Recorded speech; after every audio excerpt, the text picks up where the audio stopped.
Teddy Afro has been causing quite a storm in Ethiopia's entertainment scene. Ethiopian superstar singer Tewodros Kasahun, popularly known as Teddy Afro, has put Ethiopia on the global music map. Now, Ethiopia's biggest music star, Teddy Afro, is back with a new album which is making waves across the world. The album, Ethiopia, is named after the country of his birth, and Teddy hopes it will bring peace to his people. ሰላም ሰላም ውድ የአጅሪ ቤተሰቦች እንዴት አላችሁ? ከአጅሪ ጋር መልካም ቆይታ ይሁንላችሁ። እንግዲህ የአርቲስት ቴዲ አፍሮ ወይም ቴዎድሮስ ካሳሁን በትናንትናው ዕለት የተለቀቀው ኢትዮሪካ ሙዚቃ እንግዲህ ከፍተኛውን ሽያጭ ደረጃ በዩቲዩብ ይዟል። እንግዲህ እንደሚከተለው እናቀርብላችኋለን። ውድ ቤተሰቦቻችን ከአጅሪ ጋር ስለሆናችሁ እናመሰግናለን። እንግዲህ በ27.1 ሚሊዮን እይታዎች በአንድ ቀን የታየለት የቴዲ አፍሮ በዓለም የምርጥ 20ዎቹ ዝርዝር ውስጥ ስሙን በወርቅ ቀለም መጻፉ ታውቋል። ድምፃዊ ቴዎድሮስ ካሳሁን ቴዲ አፍሮ ከ9 ዓመታት ቆይታ በኋላ 18 ሙዚቃዎችን ያካተተ ኢትዮሪካ የተሰኘ 6ኛ አልበሙን ትናንት በዚህ ሰዓት በይፋ ለቋል። አልበሙ ከተለቀቀበት ቅጽበት ጀምሮ ከፌስቡክ እስከ ቲክቶክ፣ ከዩቲዩብ እስከ ትዊተር ዋነኛ መነጋገሪያ ሆኗል።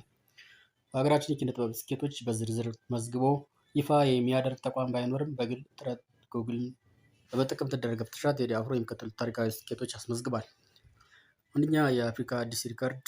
ቴዲ አፍሮ በአንድ የአፍሪካዊ ድምፃዊ ታሪክ ውስጥ በ24 ሰዓት ውስጥ ከፍተኛ ተመልካች በማግኘት ቀደም ሲል የነበረውን 22 ሚሊዮን እይታ ሪካርድ በመስበር በድምሩ 27.1 ሚሊዮን እይታዎችን በማግኘት የመጀመሪያ አፍሪካዊ ሆኗል። ሁለት፣ ሰብስክራይበርስ እድገት። የድምፃዊ የዩቲዩብ ቻናል በአንድ ቀን ውስጥ ብቻ ግማሽ ሚሊዮን የሚጠጉ አዳዲስ ተከታዮችን በማፍራት 1.84 ሚሊዮን ደርሷል። ይህ በአጭር ጊዜ ውስጥ የተመዘገበ ከፍተኛ እድገት በአፍሪካ ታይቶ የማይታወቅ ነው። ዳስጣልና ዓለም አቀፍ ተጽዕኖ።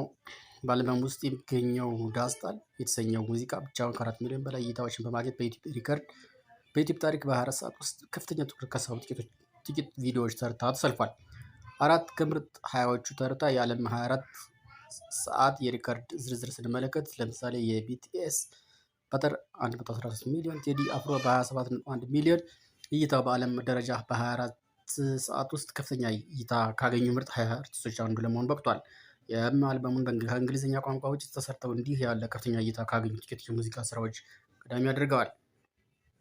ዳስጣል 4.2 ሚሊዮን በላይ፣ ጀምበር 2.8 ሚሊዮን በላይ፣ መሬማ 2 ሚሊዮን በላይ፣ ጽዮን ሙሽራዬ 1.8 ሚሊዮን በላይ፣ ስምምናን 1.6 ሚሊዮን በላይ፣ ኢትዮሪካ 1.4 ሚሊዮን፣ መርከብ 1.4 ሚሊዮን በላይ፣ ስማራሴ 1.4 ሚሊዮን በላይ፣ ሺህ ቢባል 1.3 ሚሊዮን በላይ፣ ብልጭታ 1.3 ሚሊዮን በላይ፣ የአዞምባ 1.3 ሚሊዮን በላይ፣ ጸዳል 1.3 ሚሊዮን በላይ፣ ሳምነው 1.2 ሚሊዮን በላይ፣ ታንታንጎ 1.1 ሚሊዮን በላይ፣ በመስኮቱ 1.1 ሚሊዮን በላይ፣ ታየኝ 1 ሚሊዮን በላይ፣ ተወዳጅ 932,000 በላይ፣ የማዕረግ ትግ 861,000 በላይ ሆኗል።